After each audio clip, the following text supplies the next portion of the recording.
Hey, good morning, everybody. Welcome to Second Cup of Coffee. Pastor Tom here with you. So excited that you would join us on whatever platform you're finding us on.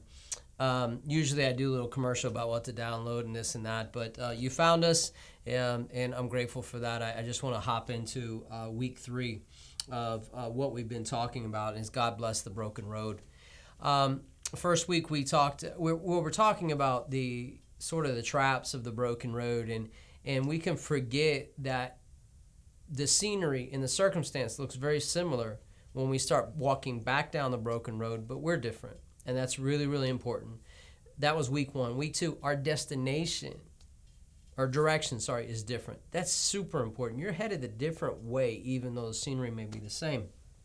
And the last part is the destination is different. When you accept Christ, you are no longer heading to hell. You're heading to heaven. And that is a wonderful, wonderful thing. We've quoted this quite a bit, different parts of 2 Corinthians 5:17. And it says, in part, behold, all things become new. When it becomes new, it means you have a new destination. Okay? You have a new destination, not just towards heaven, but a new destination to your purpose, why God created you. If there's anything that I'm hearing God say in this age that we live in, is speak to people's purpose. I'm not just called to equip you on how to do things, but I'm called to speak to people's purpose of why did God give you breath? What is His plan for you? What is His book out of Psalms 139?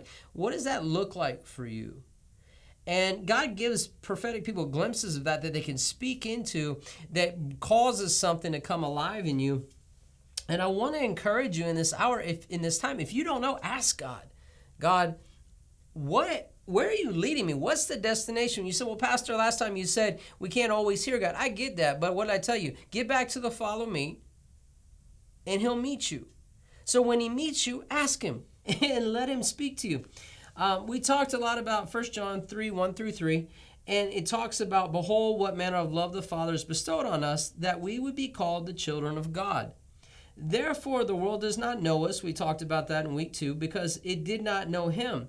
Beloved, now we are the children of God, and it has not yet been revealed to you what we shall be.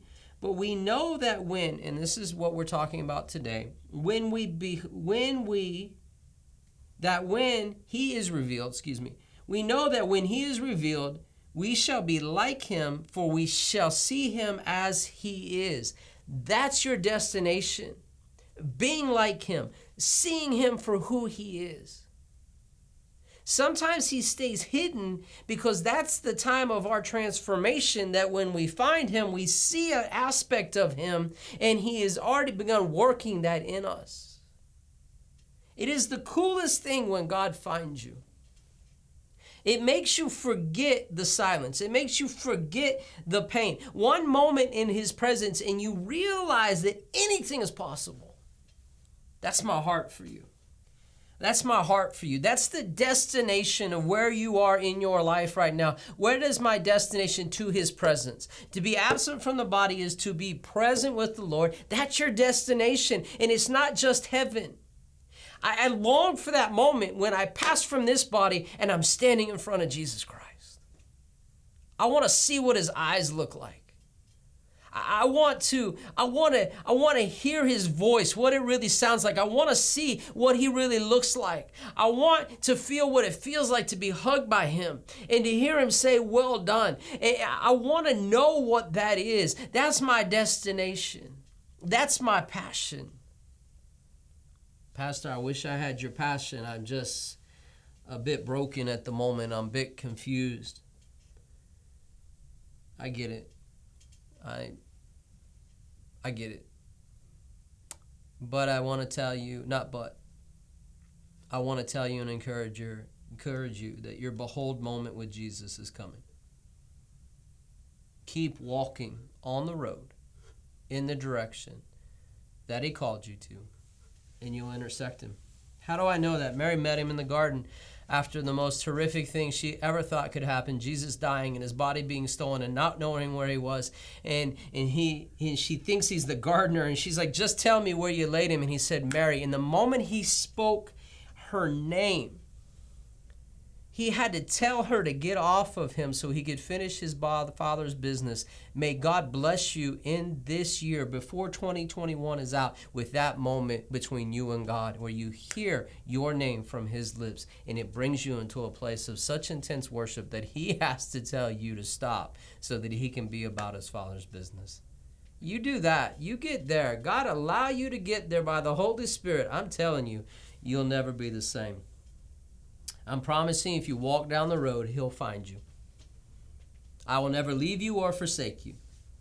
And I guarantee you that moment will carry you a long, long, long way. Ask him for it. Ask him for it. Ask him for it. And he will meet you there. I promise. We have listed a song in the description. I want to invite you to take some time, listen to that today. It may help lead you into the places that we're talking about today and encourage you as you're there. We love you. Thank you for joining us. God bless you. We're looking forward to next week. We're having a conversation that you're not going to want to miss. It's going to be dynamic. It's going to be empowering, and it's going to be powerful. So join us next week. Find us, share us, whatever that looks like for you on your platforms. Talk to you soon.